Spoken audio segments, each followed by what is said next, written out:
Oh, lost you. Hello. Welcome to the Lone Drainer and Pronto Coronavirus Diaries. My name's Dave Conroy, and throughout this series, I aim to check in with some friends and clients, colleagues, businesses that we work with and that work with us.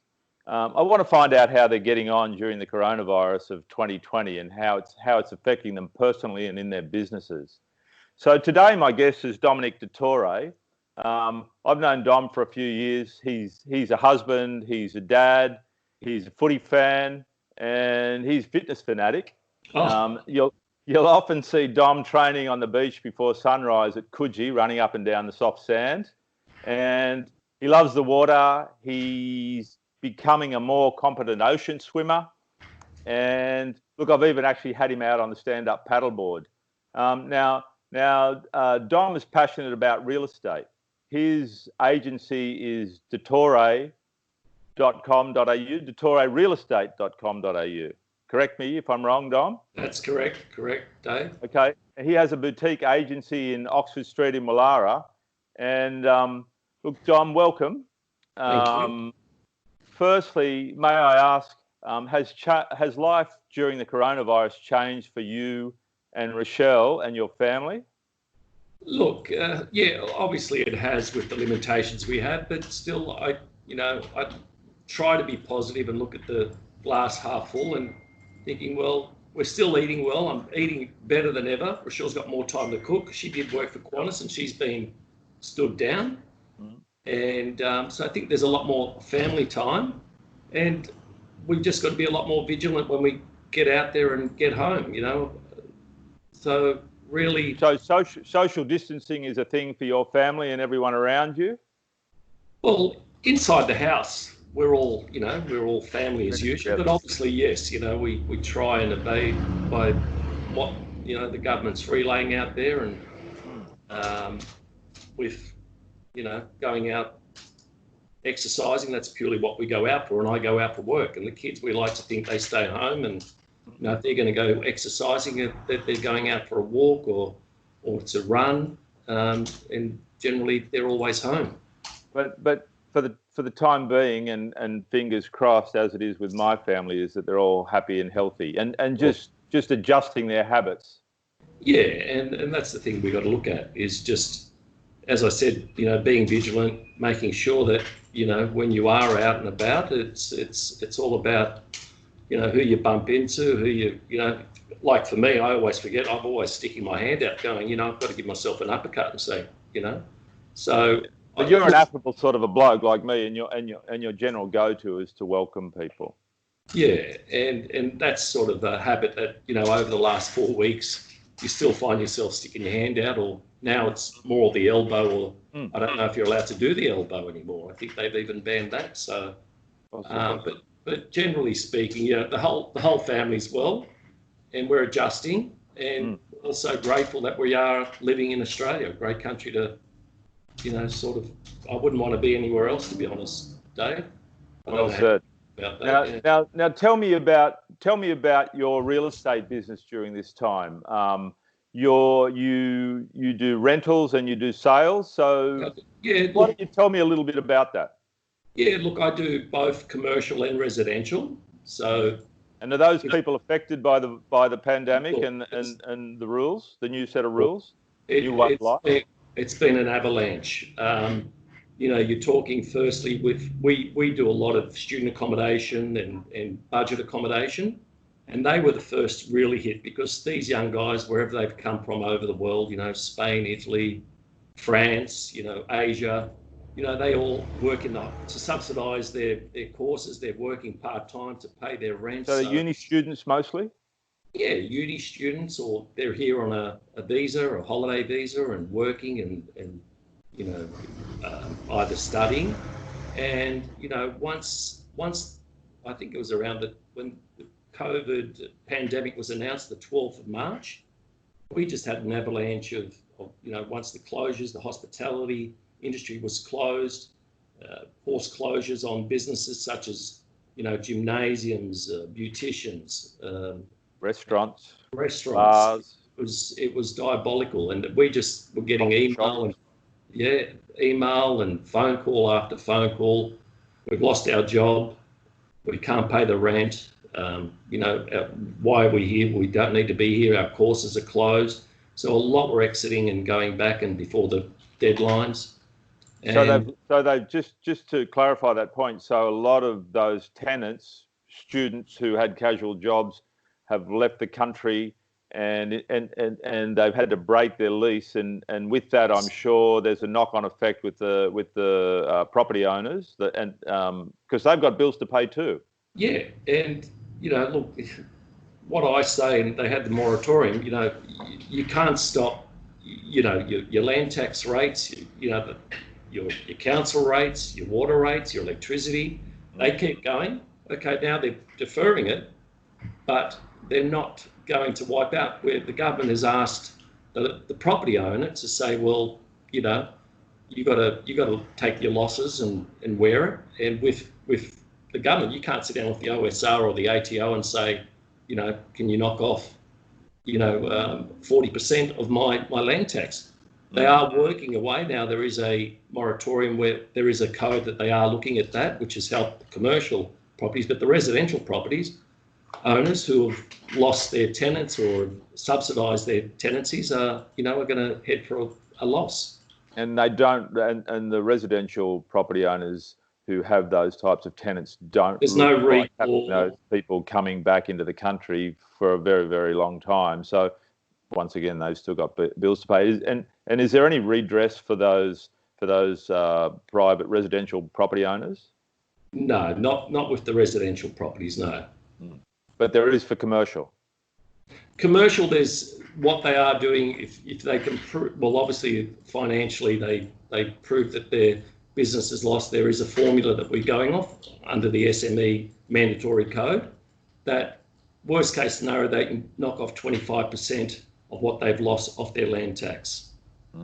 So there is some type of benefit there, but in a whole, they are still going to lose. The property owner's still at a loss, where I think, in this, under the current climate, I think everyone's losing anyway. So it's just, it's quite a overwhelming situation for everyone. So tell me about the sale, the market in sales. So has that obviously taken a different direction too? So have you been making sales over the last few weeks, and if so, have you been doing it the way that you've always done it? No, because no. of social distancing, it's impossible to open for inspection. Changed. Yeah. Just to touch on the subject of sales, on 14th of March, I had an auction. I think they named the world pandemic on the 12th. So our auction, we pulled it. Everyone went cold and sat on their hands. So that was one auction that we had on the 14th. That was a Saturday. We pulled the auction. I had another one booked on the 3rd of April, commercial.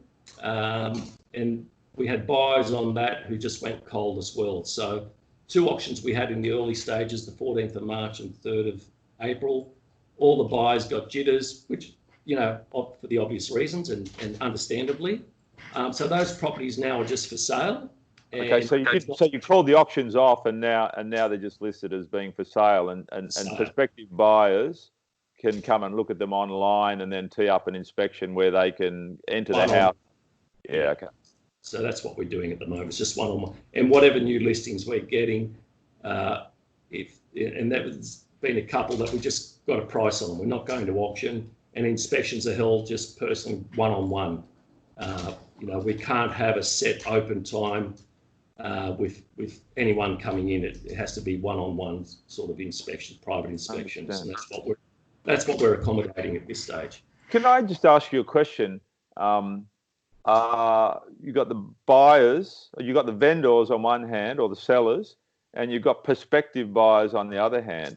Are either of those parties scared? And I don't particularly like using that word, but are they scared about what's happening and how it might unfold? It's just the uncertainty. I mean,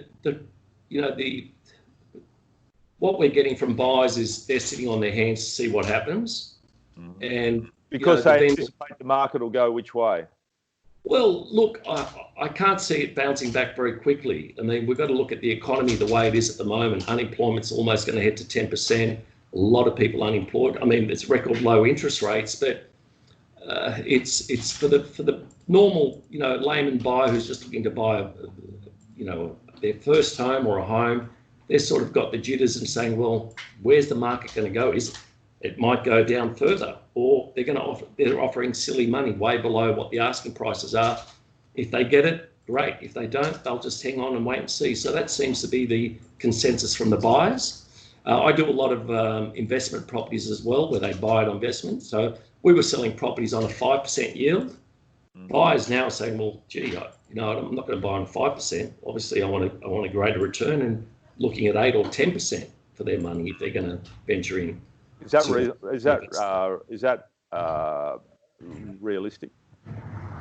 Well, it's what I'm experiencing at the moment. I haven't sold any. Buyers, owners are looking to say, well, geez, do I have? I mean, different. None of my vendors are forced to sell at this stage, so it really depends on what their motivation is. Now, if their motivation is that banks are on their backs, or it's a divorce, or they need the money ASAP, they're going to have to take what the market's talking. But fortunately, none of my vendors are in that position.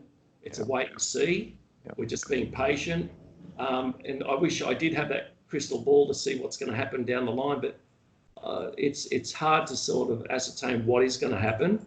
What I'm reading and seeing and talking to other agents in the industry, if property is selling, a few people that I do know that have sold in other agencies saying, there's 20 or 30% that they've, taken off the price to get the sale done. So I would say anywhere between 20 and 30%. We were heading in 2020, Dave, was going to be one of the strongest years ever. It started with a bang. And like all of us, we all got blindsided with this pandemic, but we're all in the same boat, but it was going to be a bumpy year. The sales were proving to be good. There was a lot of interest. Property was flavour of the month. If you know what happened in 2019, there was a really slow start to the year. Everyone was waiting for the election. That was back in June, I think, last year. Yeah. Once we got the election result. Sorry? It was an upset result, but we don't need to talk about that now. No, but look, for property, for me, I think a lot of people in real estate, it was the right result, because I think I would have been selling hot dogs if Labor got in, because, with the laws they had in relation to capital gains, and obviously a few other policies that they had that obviously went against the Labor government. But look, for property, it was good, and it proved that with the election win. It just went, after the election, property started going strong again. And but the curtain, as you say, the curtain came up on 2020, and it was looking like a good year. But we've had a bit of an unexpected thing in the coronavirus. Listen, Dom, I would actually like to speak to you on another topic, but would you mind if we had a chat again a little bit later about negative gearing and how that may affect some of your clients, and how it may affect people within our part of the world in the near future? Sure. Yeah, for sure. Well, look. Thank you for taking the time to speak with me today. I'm going to go to the beach early in the morning, so if I see you down there, we'll say good day and we'll touch elbows, as you say. But for now, Dom D'Ettorre, thank you for spending some time with me, and I think we'll catch up again shortly.